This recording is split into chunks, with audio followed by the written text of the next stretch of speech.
আফাহাসিবতুম আন্নামা খালাকনাকুম আবাসা ওয়া আন্নাকুম ইলাইনা লা তুরজাউন। আল্লাহু আকবার।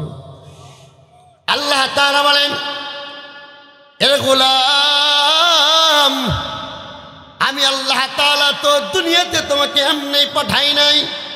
আল্লাহ বলেন, তোমরা কি এটা ধারণা করেছো নাকি আমি আল্লাহ তাআলা এই দুনিয়াতে এমনি এমনি পাঠাইলাম, বেহুদা পাঠাইলাম, কোনো কাজ দিয়া পাঠাই নাই? তোমরা কি এটা মনে করেছো নাকি তোমরা আমি রবের কাছে আসবা না?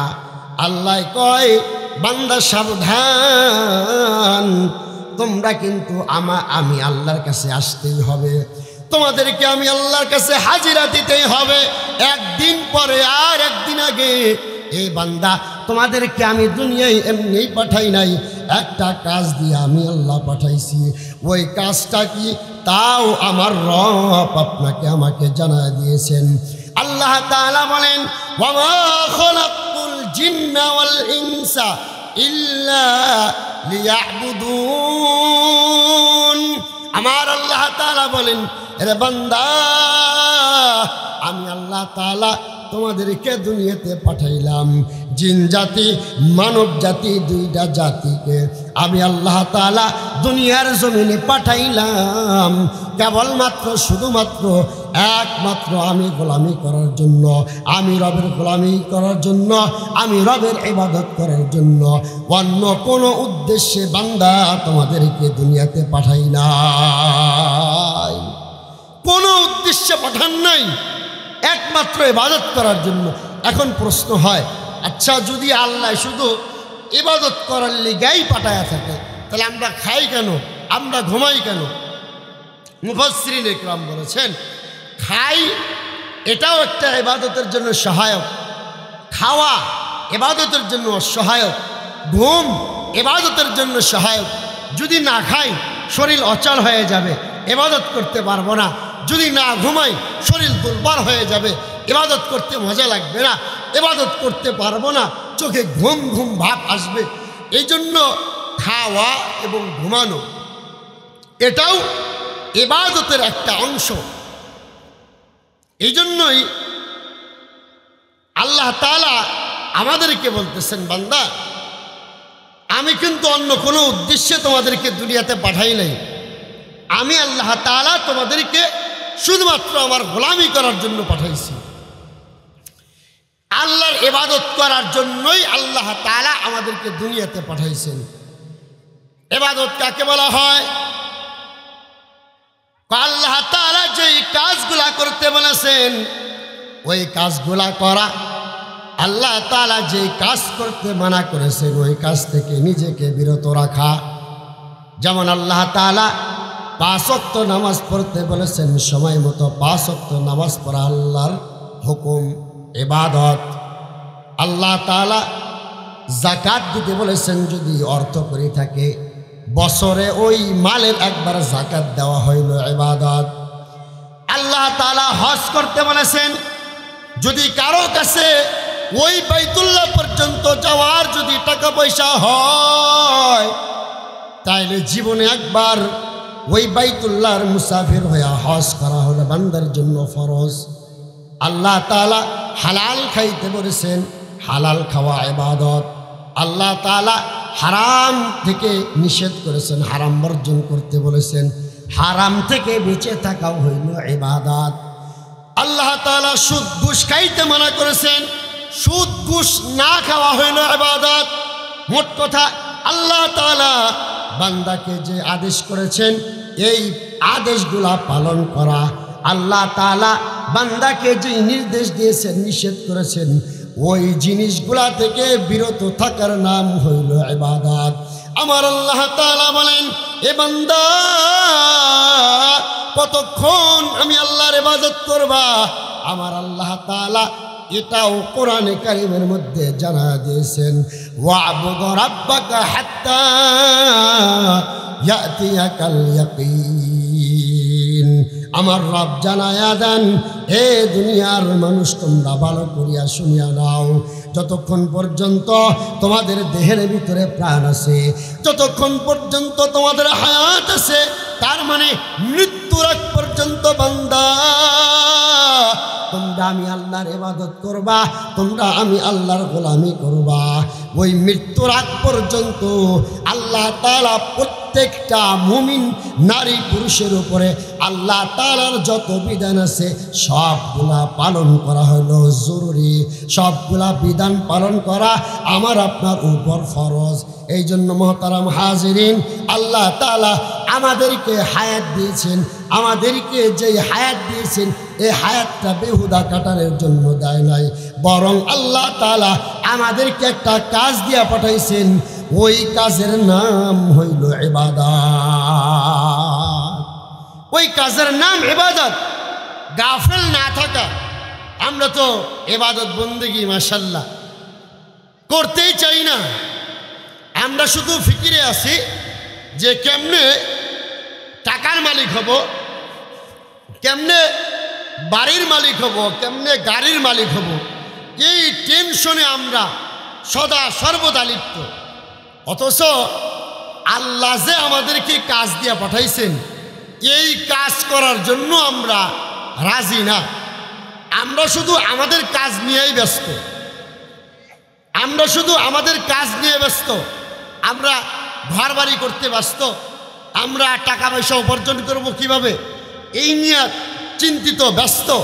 কিন্তু আমার রব যে একটা হুকুম দিয়ে আপনাকে আমাকে পাঠাইছে দুনিয়াতে, সেই রবের হুকুম আমি আপনি পালন করি না। এইভাবে আমি আপনি যদি রবের হুকুম মান্য না করে কবরে যাই, তাহলে আমার আপনার কবরের কি হালাত হবে একটা বার কি আমরা চিন্তা করেছি? অথচ এই যে আল্লাহ আমাকে আপনাকে হায়াত দিয়েছে, এই হায়াতের একটা জিন্দেগি দিয়েছে, এই জিন্দেগির মাকসাদ হইল বন্দেগি, অন্য কোনো কিছু মাকসাদ নাই। তো খাবার এটা তো আল্লাহ রিজিক দিবেন, আপনাকে আমাকে তো আল্লাহ না খাওয়ায় রাখবেন না, কিন্তু তারপরে আমরা শুধু রিজিকের পিছনেই দৌড়াই। মনে হয় যে আমাদের জিন্দেগির মাকসাদ ওইটাই হয় না। জিন্দেগির মাকসাদ রিজিকের পিছনে দৌড়াদৌড়ি করা না, বরং জিন্দেগির মাকসাদ হইল বন্দেগি। जिंदगी में बंदगी तू करना है, जिंदगी में बंदगी तू करना है, जिंदगी बे बंदगी शर्मिंदा है, जिंदगी बे बंदगी शर्मिंदा है। दुनिया में हो दुनिया का तलब गार न हो, बाजार से गुजार हो खरीदार न हो, ये दुनिया एक मिसल कागज फूल है, ये दुनिया एक मिसल कागज फूल है, जिंदगी में बंदगी तू करना है, जिंदगी बे बंदगी शर्मिंदा है, जिंदगी बे बंदगी शर्मिंदा है। এই যে আল্লাহ আমাকে আপনাকে যে হায়াত দিয়েছেন, যেই জিন্দেগি দিয়েছেন, এই জিন্দেগির মাকসাদ হলো মালিকের ইবাদত করা, মালিকের গোলামি করা। অথচ আমরা একেবারে গাফেল, মালিকের গোলামি থেকে আমরা একেবারে দূরে। আমাদের আকাবিরিন যারা ছিল তারা আল্লাহর ইবাদত বন্দেগী কেমনে করেছে? তারা হাজারো ব্যস্ত ছিল, হাজারো ব্যস্ত থাকার মধ্যেও তারা আল্লাহর ইবাদত বন্দেগী এমনভাবে করেছেন যে যুগ শ্রেষ্ঠ আলেমরা পর্যন্ত ওই সমস্ত কিছু আবেগদের ধারের কাছে বসতে পারেন নাই। আমাদের পার্শ্ববর্তী রাষ্ট্র ভারতের একজন আল্লাহর ওলি ছিল, যেই আল্লাহর ওলির নাম ছিল খাজা কুতুবউদ্দিন বখতিয়ার কাকি রহমতুল্লাহ আলাইহি। এই খাজা কুতুবউদ্দিন বখতিয়ার কাকি রহমতুল্লাহ আলাইহি তার জামানার মধ্যে একজন জেনারেল শিক্ষিত ব্যক্তি ছিল। তার ইবাদতের হালত এমন ছিল যে তার জামানায় অনেক বড় বড় আলেম ছিল, কিন্তু ওই জেনারেল শিক্ষিত ব্যক্তির ইবাদতের ধারের কাছেও বসতে পারে নাই। তারাও মানুষ ছিল আর আমরাও মানুষ। খাজা কুতুবউদ্দিন বখতিয়ার কাকি রহমতুল্লাহ আলাইহি তিনি ইন্তেকালের কিছুদিন পূর্বে তার খাদেমকে ওসিয়ত করেছিল যে আমি যখন মারা যাব, আমি যখন দুনিয়ার জমিন থেকে ইন্তেকাল করব, তখন যে কেউ আমার জানাজার ইমামতি করতে পারবে না। আমার জানাজার ইমাম যিনি হবেন তার ভিতরে কমপক্ষে 4টা গুণ লাগবে। বলেন তো কয়টা গুণ? আরেকটু জোরে বলেন। 4টা গুণ লাগবে। 1 নম্বর গুণের কথা বলে গেছেন, জিন্দিগিতে যে কোনোদিন তাকবীরে উলা ছাড়া নামাজ পড়ে নেই। 2 নম্বর গুণ, জিন্দিগিতে যে কোনোদিন আসরের পূর্বের 4 রাকাত সুন্নত আছে, যেটা সুন্নতে জায়েদা, অতিরিক্ত সুন্নত, কেউ যদি পড়ে আমলনামায় সওয়াব লেখা হবে, কেউ যদি না পড়ে তার আমলনামায় গুনাহ লেখা হবে না। জিন্দিগিতে যে কোনোদিন আসরের পূর্বের 4 রাকাত সুন্নত কাজা করে নেই। 3 নম্বর, জিন্দিগিতে যে কোনোদিন তাহাজ্জুদের নামাজ কাজা করে নাই। 4 নম্বর, জিন্দিগিতে যে কোনোদিন তার চোখ দিয়ে পর নারী দেখে দেখে চোখের জেনা করে নাই। সুবহানাল্লাহ। এমন 4টা গুণের কথা ওই আল্লাহর ওলি বলে গেছেন। এমন 4টা গুণ, এত কঠিন 4টা গুণ। আমার তো মনে হয় যে বর্তমান যদি পুরা পৃথিবীতে চিরুনি অভিযান চালানো হয়, মনে হয় না যে 4 গুণওয়ালা মানুষ পাওয়া যাবে। এমন কঠিন 4টা গুণের কথা বলে গেলেন। খাজা কুতুবউদ্দিন বখতিয়ার কাকি রহমতুল্লাহ আলাইহি ওসিয়ত করার পর তিনি ইন্তেকাল করলেন। ইন্তেকাল করার পর পুরা ভারতবর্ষে এলান হয়ে গেল খাজা কুতুবউদ্দিন বখতিয়ার দুনিয়াতে নাই। আমরা যেমন আমাদের গ্রামের যদি কেউ মারা যায় তাহলে এলান করতে থাকি, অমুক ব্যক্তি মারা গেছে, অমুক ব্যক্তি দুনিয়ার জমিনে আর নাই। খাজা কুতুবউদ্দিন বখতিয়ার কাকি রহমতুল্লাহ আলাইহি তিনি তো সাধারণ কোনো মানুষ না, তিনি তো ভারতবর্ষের একজন আল্লাহর ওলি ছিলেন, কুতুব ছিলেন। তিনি ইন্তেকাল করার পর পুরা ভারতবর্ষের ভিতরে এলান হয়ে গেছে খাজা কুতুবউদ্দিন বখতিয়ার কাকি রহমতুল্লাহ আলাইহি দুনিয়ার জমিন থেকে চলে গেছেন। আগামীকাল অমুক সময় অমুক মাঠে তার জানাজার নামাজ পড়ানো হবে। ওই আল্লাহর ওলির জানাজার কথা যখন পুরা ভারতবর্ষের ভিতরে এলান হয়ে গেল, চতুর্দিক থেকে আল্লাহর ওলির জানাজায় মানুষ শরীক খাওয়ার জন্য পঙ্গপালের ভিতরে ছুটে আসতে লাগলো। নির্ধারিত সময়ে এক মাঠে তার জানাজায় অনুষ্ঠিত হবে। লক্ষ লক্ষ মানুষ ওই মাঠে উপস্থিত হয়ে গেল। বলতে পারেন আপনি কি খাজা কুতুবউদ্দিন বখতিয়ার কাকির জানাজার দৃশ্য দেখছেন নাকি? লক্ষ লক্ষ মানুষ কেমনে বললেন? কয় যদিও খাজা কুতুবউদ্দিন বখতিয়ার কাকির জানাজার দৃশ্য চোখ দিয়া দেখি নাই, কিন্তু কিছু আল্লাহর ওলি, বাংলার জমিনের কিছু আল্লাহর ওলি, বাংলার জমিনের কিছু কুতুবদের জানাজার দৃশ্য আমি আমার এই চোখ দিয়ে দেখেছি। যেমন উত্তরবঙ্গের সবচাইতে বড় মাদ্রাসা জামিল মাদ্রাসা বগুড়াতে অবস্থিত। ওই মাদ্রাসার মুহতামিম আল্লামা ইউসুফ নিজামী রহমতুল্লাহ আলাই তিনি যে দিন ইন্তেকাল করেছেন, পুরা ভারতবর্ষ নয়, পুরা বাংলাদেশ নয়, পুরা বগুড়া শহরটা একেবারে অচল হয়ে গেছে। সমস্ত হিন্দুরা পর্যন্ত তার জানাজায় উপস্থিত হয়েছে। হিন্দুরা পর্যন্ত তার লাশের পাশে এসে এসে কান্নাকাটি করেছেন। আল্লাহর ওলি এত বড় একজন আল্লাহর ওলি ছিল। ওই আল্লাহর ওলির কাছে যদি কোনো বান্দা কোনোদিন কিছু চাইতো এসে, ওই আল্লাহর ওলি কোনোদিন ফেরত দিত না। বগুড়ার সমস্ত হিন্দুরা পর্যন্ত এসে আল্লামা ইউসুফ নিজামীর কাছে সওয়াল করত, সব কিছু চাইতো। যাদের যা কিছু প্রয়োজন ছিল সব কিছু আল্লাহর ওলি মিটাইতো। যার কারণে আমি দেখেছি হিন্দুরা পর্যন্ত তার জন্য ক্রন্দন করেছে। এই আল্লাহর বাংলার জমিনে শাইখুল হাদিস আল্লামা আজিজুল হক রহমতুল্লাহ আলাই তার জানাজার দৃশ্য আমি আমার এই দুই চোখে দেখেছি। বাংলার বাগ যাকে বলা হয় ফজলুল হক আমির রহমতুল্লাহ আলাইহের জানাজার দৃশ্য আমি দেখেছি।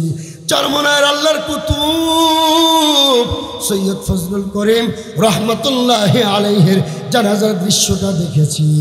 বুঝেছি দুনিয়ার বাংলাদেশের এই সমস্ত কুতুবদের জানাজার দৃশ্য যদি এত মানুষ আনাগোনা হইতে পারে, তাইলে না জানি খাজা কুতুবউদ্দিন বখতিয়ার কাকি রহমতুল্লাহ আলাইহের জানাজার দৃশ্যটা না জানি কেমন ছিল। লক্ষ লক্ষ মানুষ উপস্থিত হয়ে গেল। এবার খাদেম সমস্ত মানুষকে লক্ষ্য করে বলতেছেন, এ উপস্থিত জনতা, আল্লাহর ওলি তিনি ইন্তেকালের পূর্বে চারটা তিনি ওসিয়ত করে গেছেন।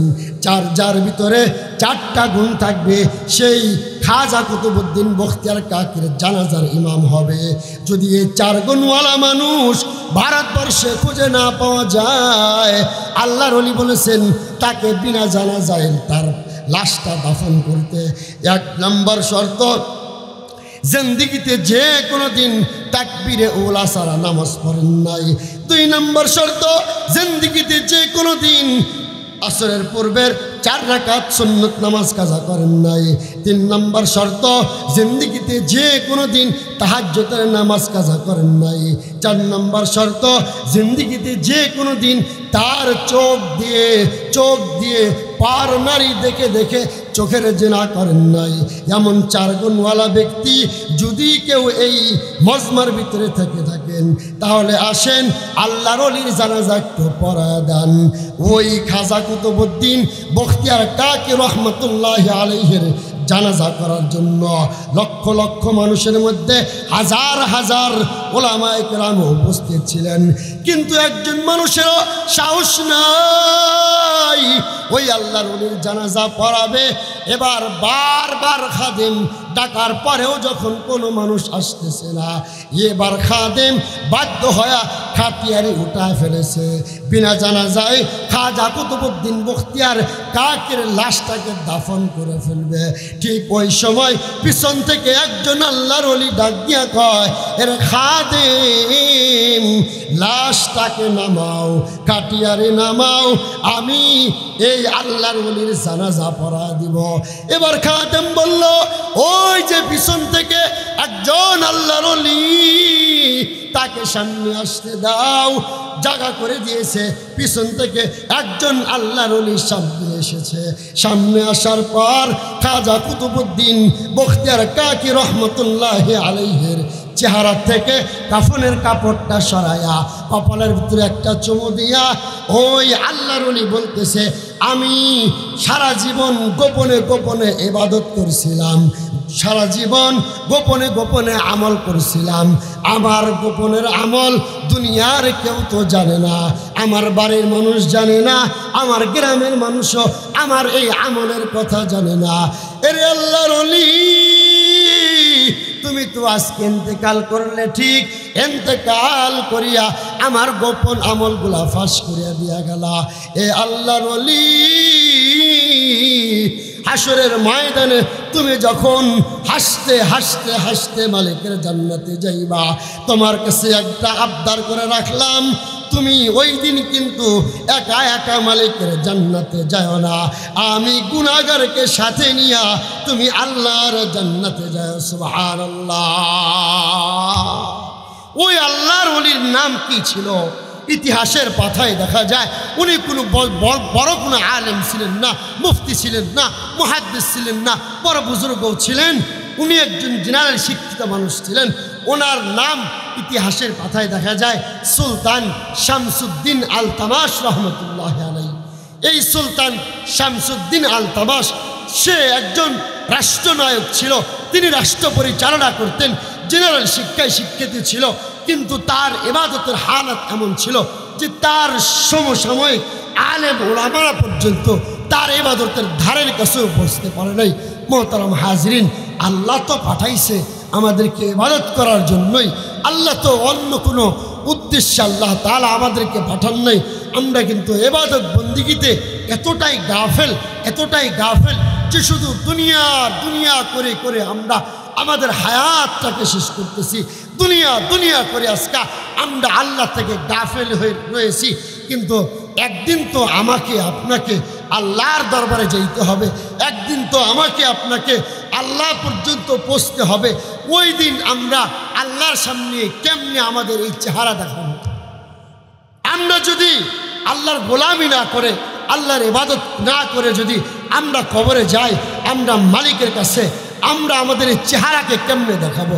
মোহতারাম হাজরিন, এই জন্য ইবাদত করা, আল্লাহর বন্দিগি করা, আল্লাহ তো দুনিয়াতে পাঠাইছেই আল্লাহর ইবাদত বন্দিগি করার জন্য, আল্লাহর গোলামি করার জন্য। অথচ আমরা এই গোলামিটা করতে চাই না, আমরা হায়াতটাকে হালাই দুলে নষ্ট করতেছি।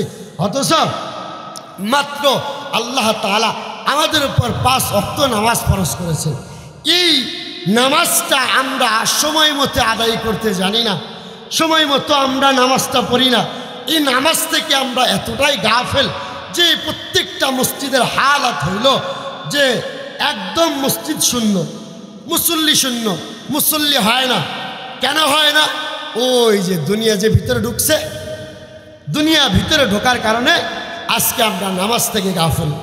অথচ আল্লাহ কিন্তু শুধু দুনিয়া কামায়ের জন্য আমাদেরকে দুনিয়া পাঠান নাই, তার গোলামি করার জন্য আমাদেরকে দুনিয়াতে পাঠাইছে।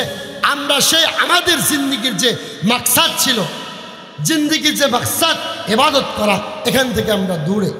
কিন্তু আমরা সময় মতো 5 ওয়াক্ত মসজিদে এসে আল্লাহর দরবারে হাজিরাও পর্যন্ত দিতে পারি না।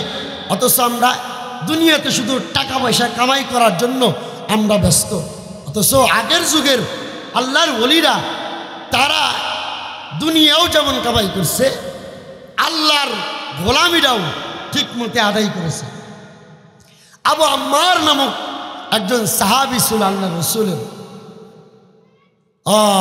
এই আবু আম্মার নামক সাহাবী, তিনি তার বাড়িটা ছিল এরকম দেওয়াল করা, ইটের গাঁথনি ছিল।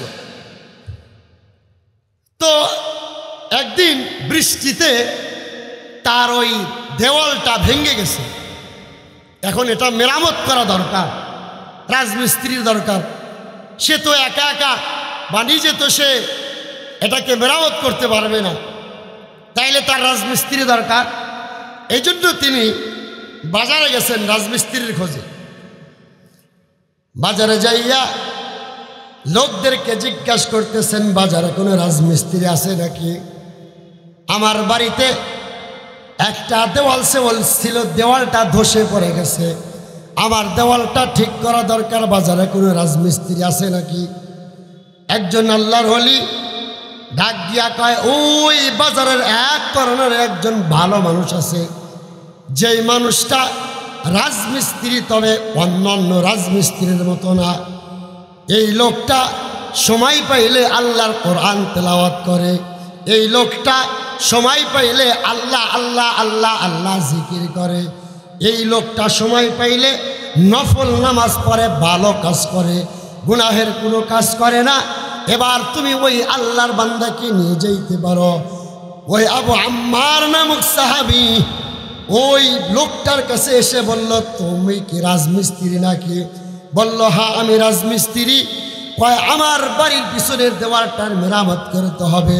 আমার বাড়ির পিছনে যে দেওয়ালটা আছে দেওয়ালটা ভেঙে চুরমার হয়ে গেছে, আমার দেওয়ালটা ঠিক করে দাও। এবার ওই রাজমিস্ত্রি বলতেছে, আমি তোমার বাড়ির কাজ করতে পারি, তবে দুইটা শর্ত। কয়টা শর্ত? আর একটু জোরে বলেন। দুইটা শর্তে যাইতে পারে। এক নাম্বার শর্ত, বর্তমান বাজার মূল্য হইল 2 টাকা, সারাদিন কাজ করলে পারিশ্রমিক দায় হইল 2 টাকা। আমি তোমার কাছে 2 টাকা নেব না, আমি তোমার কাছে নেব 1 টাকা। 1 টাকা হইলেই আমার সংসার চলে, 2 টাকার দরকার নাই। 2 নাম্বার শর্ত, আমার আল্লাহ যখন মসজিদের মিনার থেকে আজানের আওয়াজ যখন আমার কানে আসবে, আমি কিন্তু তোমার বাড়ির কোনো কাজ করতে পারবো না।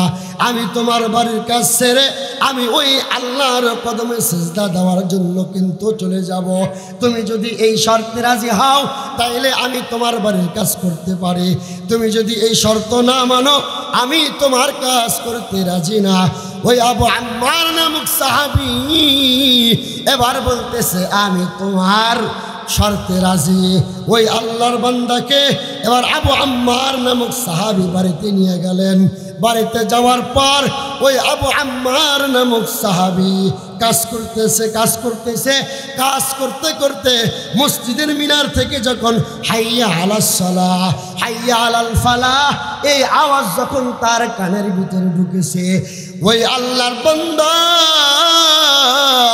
তার ওই আবু আম্মারের কাজ সারিয়া আল্লাহর কদমে সিজদা দেওয়ার জন্য, তিনি মালিকের সাথে কথা বলার জন্য মসজিদে চলে গেছে। ওই আগের আল্লাহর বান্দারাও মানুষ ছিল, আমরাও মানুষ, আপনারাও মানুষ। তারা আগে নামাজকে প্রাধান্য দিয়েছে, তারপরে কাজ। আর আমরা হইল এমন, আমাদের আগে কাজ করতে হবে, পরে নামাজ। ঠিক না? আমাদের অবস্থা হলো এমন যে আমরা যে কাজ করতেছি, কাজটা শেষ করলে সময় পাইলে নামাজ পড়ব, সময় যখন হবে তখন নামাজ পড়ব। অথচ আগের মানুষ নামাজকে আগে প্রাধান্য দিয়েছে, তারপরে কাজ করেছে। আর আমরা হইলাম সম্পূর্ণ উল্টা। এই জন্য মোহতারাম হাজরিন, আল্লাহর কাছে তো জবাব দেওয়া লাগবে, আল্লাহর কাছে তো যাওয়া লাগবে। আল্লাহর কাছে যায় তো কোনো অজুহাত চলবে না। কি বলেন? আল্লাহর কাছে যায় কি কোনো অজুহাত চলবে? আল্লাহর কাছে যায় কোনো অজুহাত চলবে না। আমরা যে আমাদের হায়াতটাকে কেমনে নষ্ট করতেছি, আমাদের সময় কাটে না। আমরা অনেকেই বলি সময় যায় না, সময় কাটে না, অথচ হায়াত যে কেমনে শেষ হইতেছে।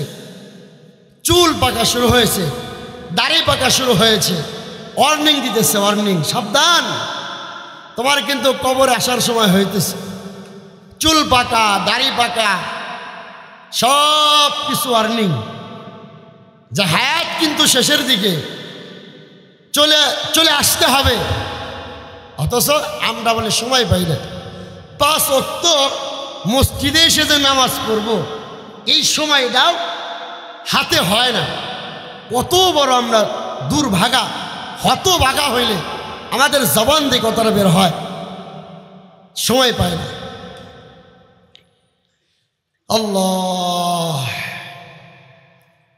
আল্লাহ রসুলের একজন সাহাবী ছিল, যেই সাহাবীটা এত গরিব ছিল, যে সাহাবীর মতো গরিব সাহাবী আর একটাও ছিল না। এত গরিব সাহাবী ছিল। তাদের ইবাদতের হালত কেমন ছিল, তারা কেমনে ইবাদত করেছে? শুধুমাত্র একটা কাপড় ছিল, একটা কাপড়। এই একটা কাপড় দিয়া স্বামী স্ত্রী উভয়ে ইবাদত করেছে, একটা কাপড়। সাহাবীর নাম আব্দুল্লাহ আনসারী। এই আব্দুল্লাহ আনসারী এতটাই গরিব ছিল, যার মতো গরিব সাহাবী আর একটাও ছিল না। এই আব্দুল্লাহ আনসারী, তার হালাতটা কেমন ছিল, তিনি এত গরিব ছিলেন, যার শুধুমাত্র একটা কাপড় ছিল, অন্য কোনো কাপড় ছিল না।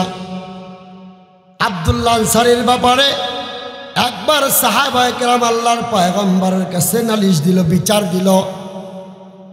আল্লাহর পয়গম্বরকে বলল, পয়গম্বর, আপনার সাহাবী আব্দুল্লাহ আনসারী মসজিদে সবার পরে আসে, আবার সবার আগেই মসজিদ থেকে বের হয়ে যায়। আল্লাহর পয়গম্বর সাল্লাল্লাহু আলাইহি ওয়াসাল্লাম একদিন সাহাবায়ে কেরামকে নিয়ে আব্দুল্লাহ আনসারীর বাড়িতে গেলেন।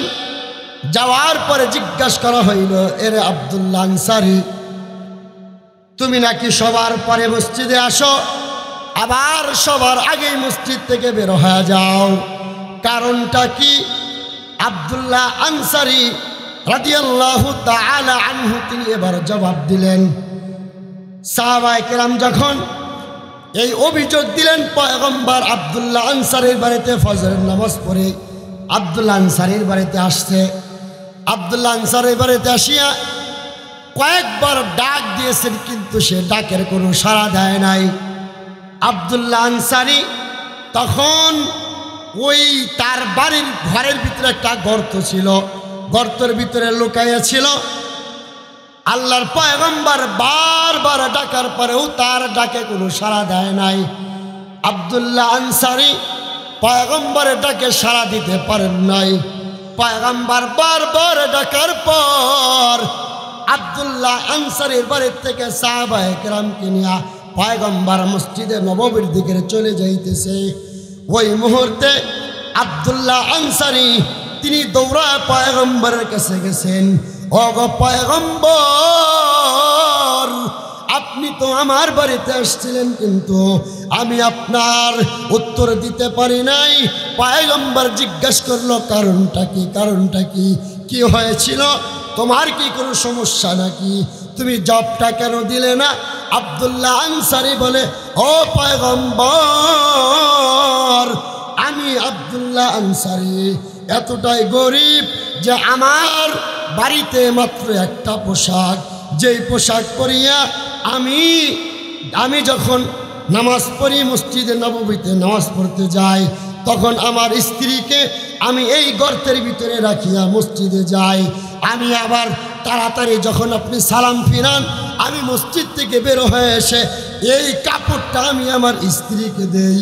তারপরে আমি গর্তের ভিতরে লুকায় থাকি, আমার স্ত্রী ওই কাপড় পরিয়া নামাজ আদায় করে। এই কথা শোনার পর আল্লাহর পয়গম্বরের চোখ বেয়ে বেয়ে বেয়ে পানি পড়তেছিল। আল্লাহর পয়গম্বরের কান্না দেখিয়া আবু বকর রাদিয়াল্লাহু তাআলা আনহু আব্দুল্লাহ আনসারীকে কাছে ডেকে বললেন, এ আব্দুল্লাহ আনসারী, তুমি কে পয়গম্বরকে এমন কি কথা বলেছ, যেই কথা বলার কারণে আমার পয়গম্বরের চোখ বেয়ে বেয়ে পানি পড়তেছে? হযরত ওমর জিজ্ঞাসা করে, এমন কি আচরণ করেছ যে আচরণের কারণে পয়গম্বরের চোখ দিয়ে পানি পড়তেছে? আব্দুল্লাহ আনসারী বলে, এ ভাই ওমর, আমি তো পয়গম্বরকে এমন কোনো কথা বলি নাই। আমি শুধু বলেছি আমার বাড়িতে মাত্র একটা কাপড়, এই এক কাপড় পরিয়া আমি এবং আমার স্ত্রী নামাজ আদায় করি। এই কথা শুনিয়া পয়গম্বর তো ক্রন্দন করে দিয়েছে। এই কথা শুনিয়া পয়গম্বর কান্না করতেছে। এবার পয়গম্বরকে বলেন, পয়গম্বর হযরতে আবু বকর সিদ্দিক রাদিয়াল্লাহু তাআলা আনহু সহ সবাইকে বললেন, আব্দুল্লাহ আনসারীর বাড়িতে যা যা প্রয়োজন সব তোমরা ব্যবস্থা করিয়া দাও।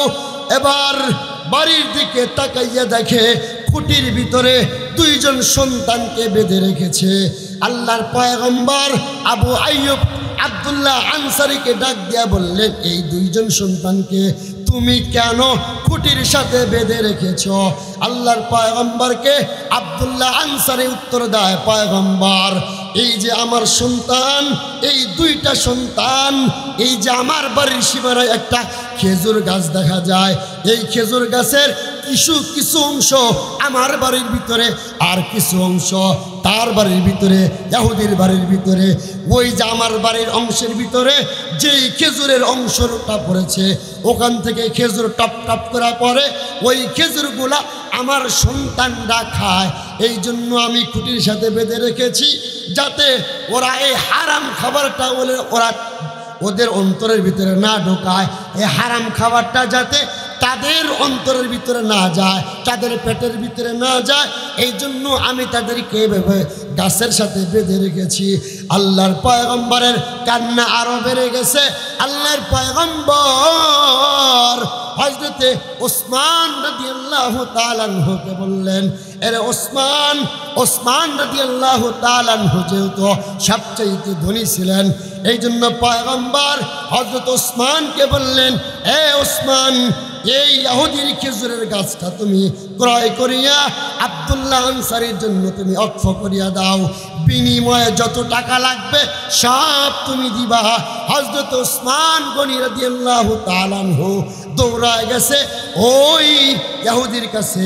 ইহুদির বাড়িতে যাইয়া বলে, এই একটা খেজুরের গাছ যত টাকা লাগুক সব টাকার বিনিময় হইলেও এই একটা খেজুরের গাছ তুমি আমার কাছে বিক্রি করিয়া দাও।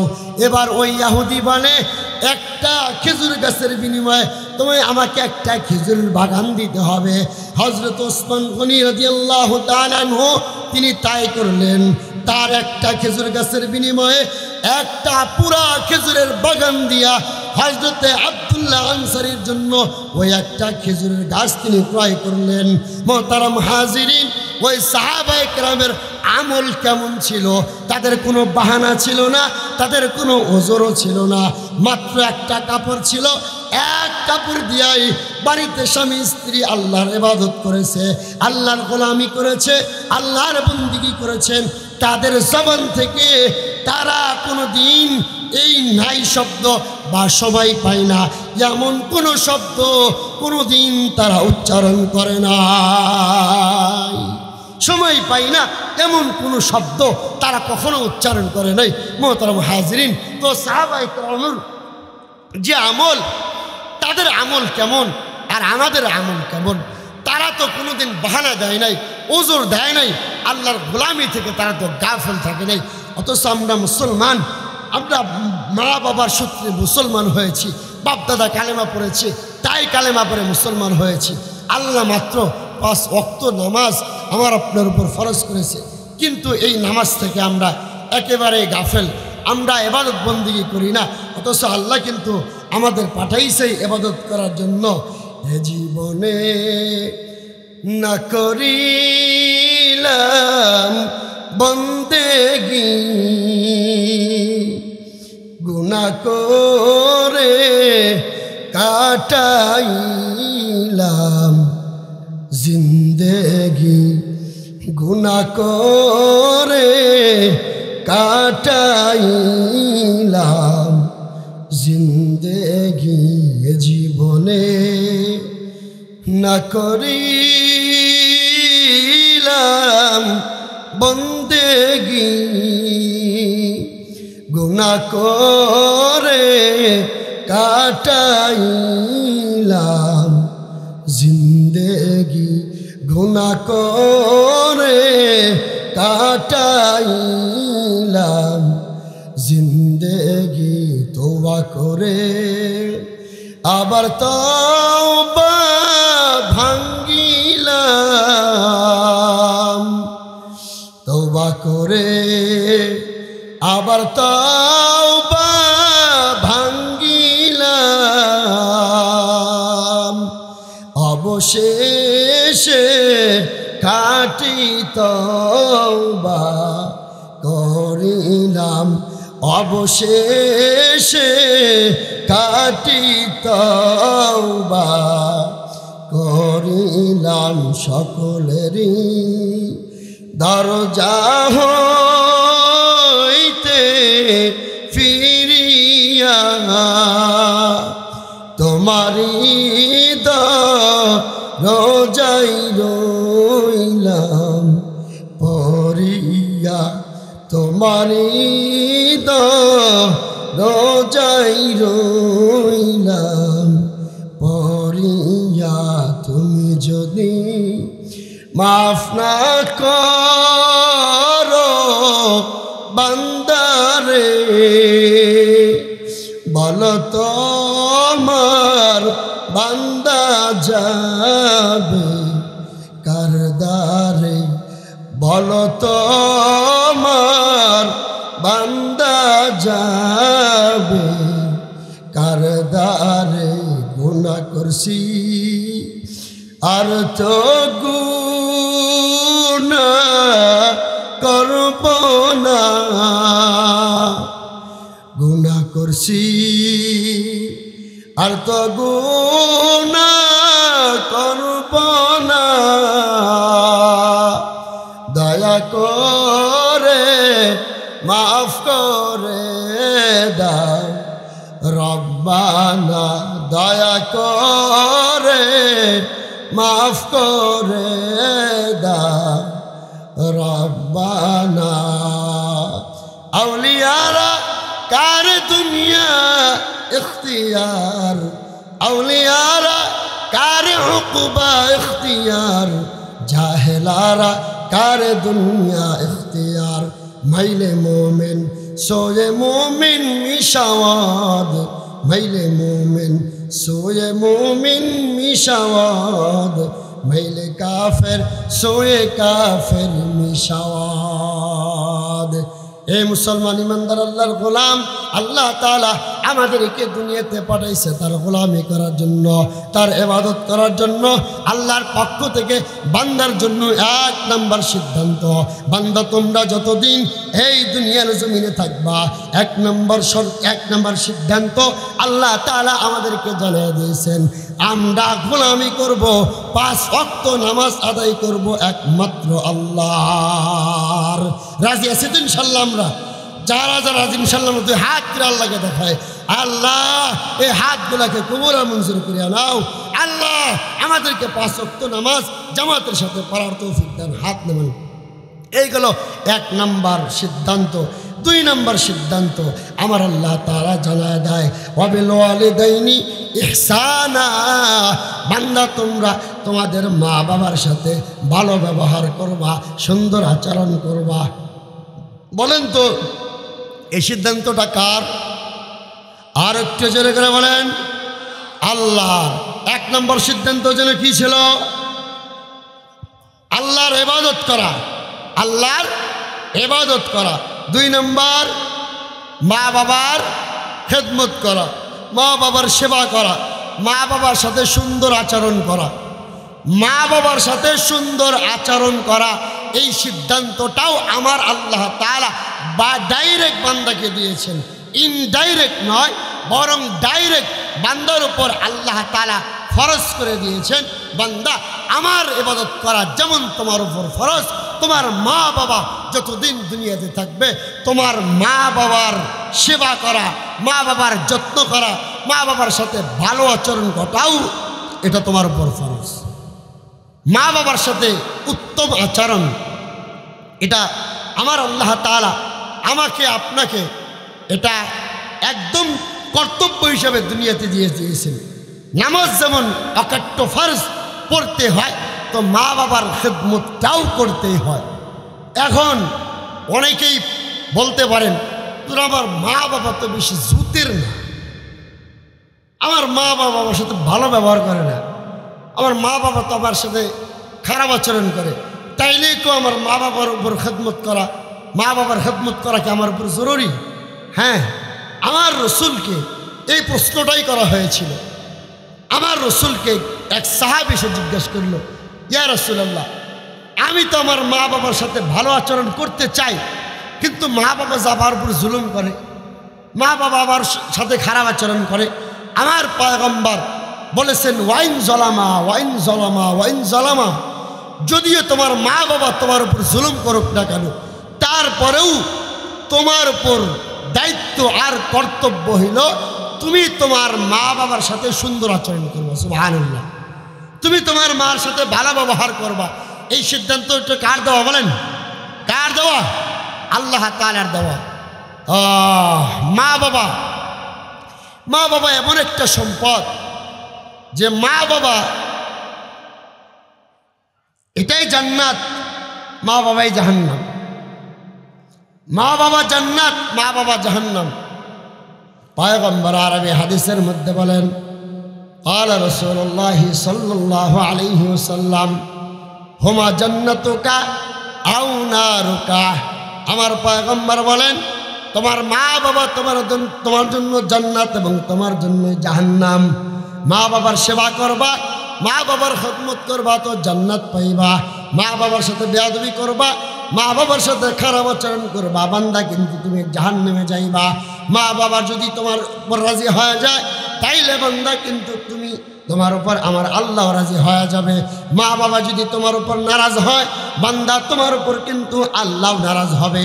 আমার পয়গম্বর বলেন, কালে রাসূলুল্লাহ সাল্লাল্লাহু আলাইহি ওয়াসাল্লাম, আল্লাহর পয়গম্বর বলেন, রিজার রব্বি ফি রিজাল ওয়ালিদাইন ওয়া সাখাতুর রব্বি ফি সাখাতিল ওয়ালিদাইন। আমার পয়গম্বর বলেন, তোমার রবের সন্তুষ্টি যদি তুমি তালাশ করতে চাও, রবের সন্তুষ্টি যদি তুমি অর্জন করতে চাও তাইলে মা বাবার সাথে ভালো ব্যবহার করবা। রিজার রব্বি ফি রিজাল ওয়ালিদাইন। আমার পয়গম্বর কয়, তোমার রবের সন্তুষ্টি পিতামাতার সন্তুষ্টির ভিতরে নিহত, আবার রবের অসন্তুষ্টিও পিতামাতার অসন্তুষ্টির ভিতরে নিহত। বান্দা তুমি যদি তোমার মা বাবার সেবা করো তাইলে বান্দা তোমার উপর আমার আল্লাহ খুশি হয়ে যাবে। বান্দা তুমি যদি তোমার মা বাবার সাথে খারাপ আচরণ করো বান্দা তোমার উপর আল্লাহ নারাজ হয়ে যাবে। এই জন্য মা বাবা হইল বড় একটা সম্পদ। এই মা বাবার যদি দুনিয়াতে সেবা করিয়া আমরা জান্নাত অর্জন করতে না পারি তাইলে আমাদের চাইতে বড় হতভাগা দুনিয়াতে আর কেউ হইতে পারে না। আমার পয়গম্বর হাদিসের মধ্যে বলেন, ক্বালা রাসূলুল্লাহ সাল্লাল্লাহু আলাইহি ওয়াসাল্লাম, মান আদরাকা আবওয়াইহি ইনদাল কিবারি আহাদুহুমা আও কিলাহুমা। আল্লাহর পয়গম্বর বলেন, তোমাদের মা বাবা উভয়জন অথবা যে কোনো একজনকে যদি তোমরা বৃদ্ধ অবস্থায় তোমাদের ঘরের ভিতরে পাও, আল্লাহর পয়গম্বর বলেন, ওয়ালাম ইয়াদখুলুল জান্নাহ, সেবা করিয়া খেদমত করিয়া ভালো আচরণ করিয়া যদি তোমরা জান্নাত কামাই করতে না পারো তোমাদের চাইতে হতভাগা সন্তান আর কেউ হইতে পারে না। তোমাদের চাইতে হতভাগা আর কেউ হবে না, কারণ তোমার মা বাবা তো তোমার জন্য জান্নাত। যেটা তোমার ঘরে আছে তুমি ইচ্ছা করলেই কামাই করতে পারো, অথচ আমরা এতটাই কপাল করা, এতটাই হতভাগা যে আমরা মা বাবাকে কষ্ট দিয়ে ফেলি। মা বাবা অজান্তেই সন্তানের ব্যবহারে এত কষ্ট পায়, কিন্তু অনেক মা বাবা প্রকাশ করতে পারে না, মা প্রকাশ করতে পারে না। অনেক সন্তান আছে বাড়িতে যাওয়ার পর মার উপর অত্যন্ত এমন খারাপ আচরণ করে, এমন দুর্ব্যবহার করে, মার কলিজাটা ছিঁড়ে ছিদ্র হয়ে যায়, কিন্তু মা বাবা বলতে পারে না। মায় বলতে পারে, কার কাছে বলবে? সন্তান তো তার, সন্তান তো সে পেটের ভিতরে ধারণ করেছে 10 মাস 10 দিন। ওই সন্তান খারাপ আচরণ করলেও মায়ে নীরবে নিভৃতে সহ্য করে যায়, মায়ে কিছুই বলে না। কিন্তু এই সন্তান এতটাই নাফরমান, যেই সন্তান দুনিয়াতে এসেছিল মা বাবার মাধ্যমে, যেই সন্তান দুনিয়ার আলো, দুনিয়ার সুখ, দুনিয়ার ভোগ বিলাস, দুনিয়ার যা দেখতেছে নাজ নিয়ামত, সব কিছুর পিছনে মা বাবা হইলে মূল। এই মা বাবার মাধ্যমে দুনিয়াতে আসার পর সন্তান মার সাথে এমন খারাপ আচরণ করে, এমন দুর্ব্যবহার করে, মা সহ্য করতে পারে না। অনেক সন্তান আছে ফাঁসি লাগাইতে যায়, মরে যাবে, দুনিয়াতে আর বেঁচে থাকতে চায় না, দুনিয়াতে আর বেঁচে থাকতে ভালো লাগে না। কারণ কি? ওই যে সন্তান মা বাবার উপর অত্যাচার করে। আপনারা হয়তো গত 1 বছর আগেও দেখেছেন, গাজীপুরে একটা সন্তানকে নিজের বাবা নিজের হাতে জবাই করেছে, দেখেন নাই? একটা মুরব্বী বেটা, মুরব্বী কোনো মা বাপকে চায় যে তার সন্তানকে নিজ হাতে জবাই করুক, কিন্তু ওই সন্তানকে তার বাবাই নিজের হাতে জবাই করেছে। কতটা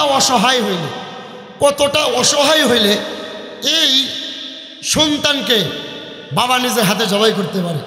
এজন্য আল্লাহর পক্ষ থেকে 2 নম্বর সিদ্ধান্ত বান্দার উপরে, দুই নম্বর সিদ্ধান্ত আল্লাহর বান্দাদেরকে জানায় দিয়েছেন, বান্দা 1 নম্বর সিদ্ধান্ত, যতদিন বাঁচবা আমি রবের গোলামি করবা, যতদিন দুনিয়ায় থাকবা আমি আল্লাহর ইবাদত করবা।